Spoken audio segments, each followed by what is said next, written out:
Obviously, when it comes to guys especially, and they see your pictures on Instagram or they see your videos on Snapchat, they want to see that when they see you in real life, you look exactly how you look as your pictures on Instagram and videos on Snapchat.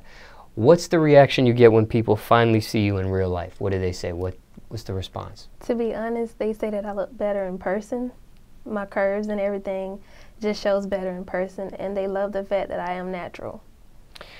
Do they think you look taller, shorter, thicker, thinner? They think that I am. Well, they see that I'm shorter once in person, but they see that I am thicker in person than I am in my pictures. I see.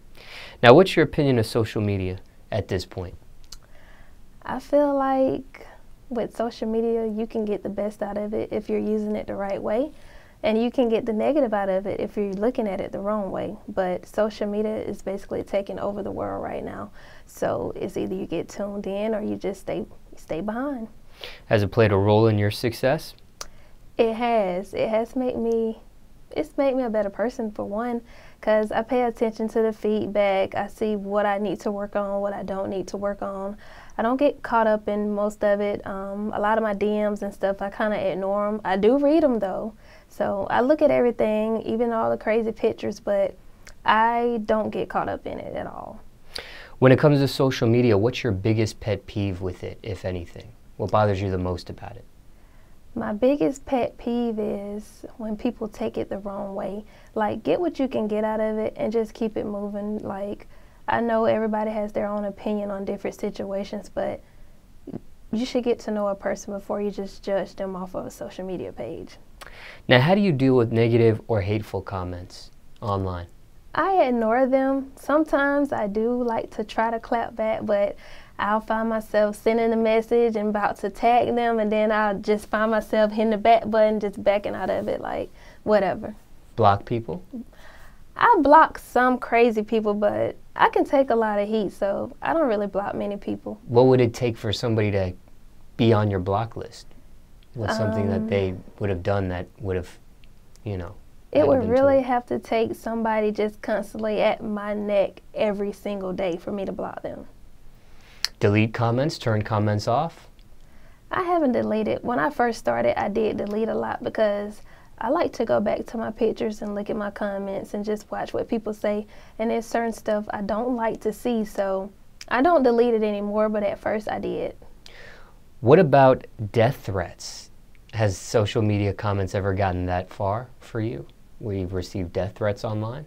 I haven't got any death threats. I do get a lot of questions about how I feel about politics, but I try not to get into that conversation at all. Why do they want to know? I guess they just want to know my opinion. They want to get deeper, but I'm not ready to give them that much yet. I see. That's just weird. I mean, people see the modeling stuff and those type of pictures. I wonder how politics comes into play when, I don't know, just because curious. You have some guys that actually would love to have a relationship with a woman like me, so they want to ask as many questions over social media as possible. Oh, okay. See where your brain is at. Yeah. Now, what about stalkers? Has anybody ever crossed the line, the imaginary boundary where it's social media or online stuff and they try to actually catch you in person?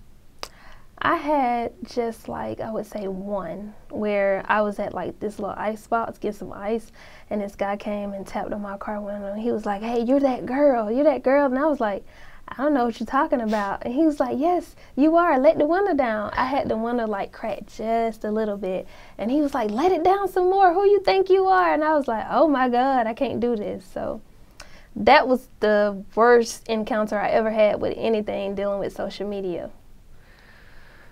How'd you know he was a stalker, though? I just felt uncomfortable because he was tapping on the window. He probably wasn't a stalker. He probably was just excited to see me, but it was him and 3 other guys, and I was not about to find out anything else. I just wanted to drive off. Scary? It was, me being by myself. Ah, I see. Now, what about hacking? Have you been hacked before? No, and I'm keeping my fingers crossed right now as I answer that question because I have a backup page, but I really don't do much on it. So I have not been hacked, and I hope I don't get hacked. I see. Now, I've seen some celebrities recently on social media deactivate their account. Maybe they had too much heat going on, too much negativity from comments and fans and so on and so forth, where they deactivated, reactivated, so on and so forth. I've seen Justin Bieber do it. I've seen Meek Mill do it. Have you ever gotten to that point where you almost deactivated a social media platform or terminated a social media platform? I have, but it's just a thought. It's never been a push the button, I'm done with everything. So not really. Ever taken like a social media break or detox? Somebody told me, I did an interview with, they said they fasted for 45 days from social media. Once you're on social media, it becomes basically a part of your schedule.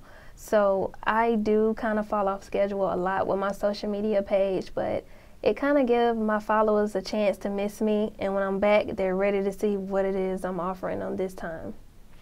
Are you on Snapchat? I am on Snap, but I don't snap much. I just got into snapping. Late. I mean, Instagram does it all, so why not stay on Instagram? I don't like switching from Snapchat to Facebook to Instagram to Twitter. I like to just do everything in one app, and I think Instagram is taking over with that.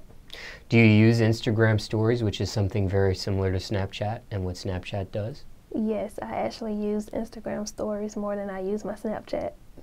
Now, I forgot to ask you this. When it comes to your Snapchat, is your Snapchat screen name the same as your Instagram, or is it different? Yes, it's still Stefani Naava. Okay. Now, what about Instagram Live, which is another feature, like you said, Instagram's doing a lot. Something very similar to a social media platform called Periscope. Do you use Instagram Live? Yes, I do. How often do you jump on? Every time I feel the need, as in like I'm out or I got something really going on that I want them to see. If it's something that's just not too busy or not too important, I don't really share it. Okay. Now, what's the most unique location you've jumped on live from? I've seen Kodak Black jump on live. You know, phones are waterproof now. He was in the shower and he accidentally dropped his phone and he was everywhere on the screen, right? What's the most unique location you've jumped on live from? I think I did a shoot with C. Clark and Mr. HQ Films, and it was one of those shoots where I was topless, so I had a couple nipples to slip out.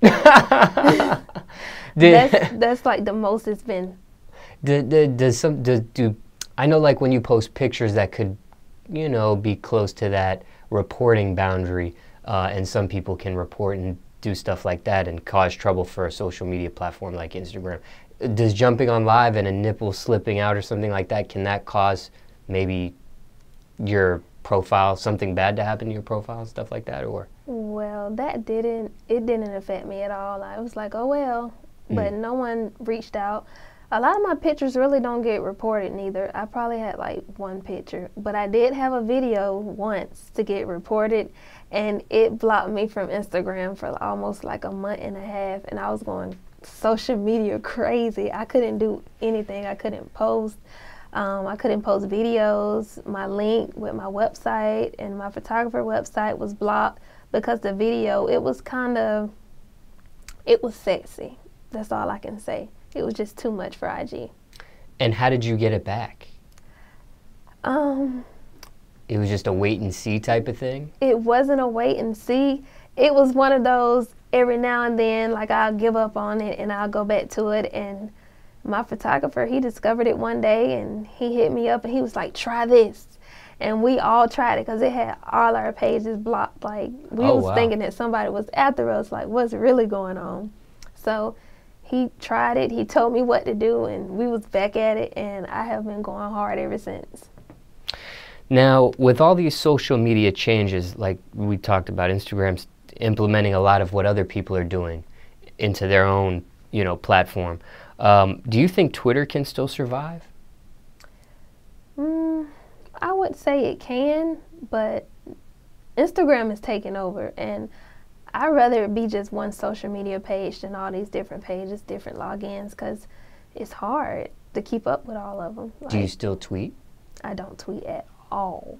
But you have a Twitter? I have a Twitter back from high school that I don't use. I wouldn't even know the password to it. Are your parents on social media? My mom, she's a Facebook freak. She loves Facebook. Does she ever comment on your stuff on social media? Does she see your pictures and your videos and all that stuff, or no? She don't really see much. If I post a picture on Facebook, it's like chesting up. It's no further down than that. But she supports me. So you haven't really crossed paths with her on social media like that? No, because I know one thing. Old people are always on Facebook. So it's like her, my mom, my grandmother, my pastor. So I try to keep that a little, private.